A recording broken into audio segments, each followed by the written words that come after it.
آج خواتین برقع پہن کر نکلتی ہیں. اب پوچھا جائے کہ یہ برقع آپ کے لیے کیا ہے؟ کیا یہ کپڑا ہے؟ کیا یہ کالا لباس ہے جس کے ذریعے آپ اپنے جسم کو چھپائیں گے؟ یا برقع کیا ہے؟ انہیں خواتین کو اس برقعے کا مقصد یاد دلانا ہوگا، بتانا پڑے گا یہ برقع صرف آپ کے جسم کو چھپانے کا ذریعہ نہیں ہے، یہ برقع آپ کی حیا کی علامت ہے. یہ علامت ہے کہ آپ کے بڑے غیرت مند ہیں، یہ آپ کی غیرت کی علامت ہے. یہ برقع ایک خاتون کے جسم کی اور اس کے دل کی پاکی کی علامت ہے. یہ برقع اس کی حیا کی علامت ہے. یہ برقع اس بات کی علامت ہے کہ یہ خاتون اللہ اس کے رسول کی اطاعت و فرما برداری کرتی ہے. ایک خاتون جب برقع پہن لے تو ان ساری چیزوں کو نگاہوں کے سامنے رکھے، تب اسے برقعے کی اہمیت سمجھ میں آئے گی.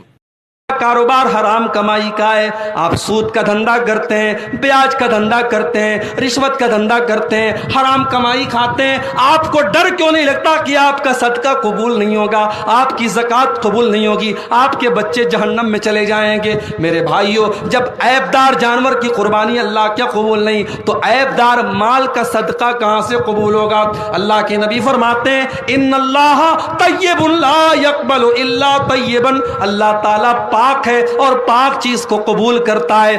حتی اذا ضاقت علیہم الارض، یہاں تک کہ جب زمین ان کے لیے تنگ ہو گئی.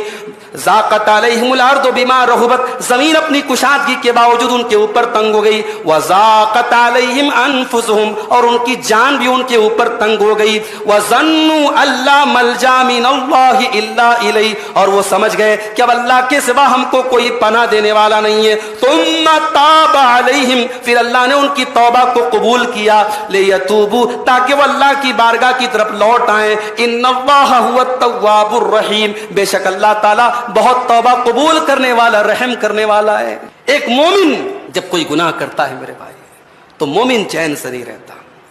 مومن کی پہچان ہی کہ گناہ کرنے کے بعد اس کے دل میں بے چینی محسوس ہو. اگر گناہ کرنے کے بعد بھی انسان کو کوئی فرق نہیں پڑتا ہے، اس کا مطلب کہ ایمان کی شمع بہت کم. والذین یدعون من دون اللہ لا یخلقون شیئا وهم یخلقون، جو لوگ اللہ کے علاوہ دوسروں کو پکارتے ہیں وہ تو خود پیدا کیے گئے ہیں، وہ کسی چیز کو پیدا نہیں کر سکتے. اموات غیر احیاء، وہ تو مردہ ہیں، وہ زندہ نہیں ہیں.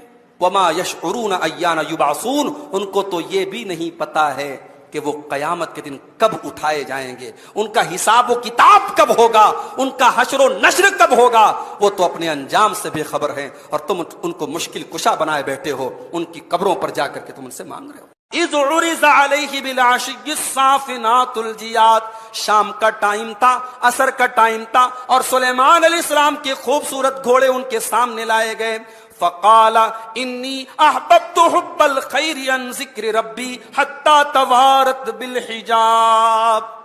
سلیمان علیہ السلام نے کہا کہ ان گھوڑوں کی وجہ سے سورج غروب ہو گیا اور میں عصر کی نماز سے غافل ہو گیا، میں عصر کی نماز میری چھوٹ گئی. ردوہا علیہ، ان گھوڑوں کو میرے پاس لاؤ.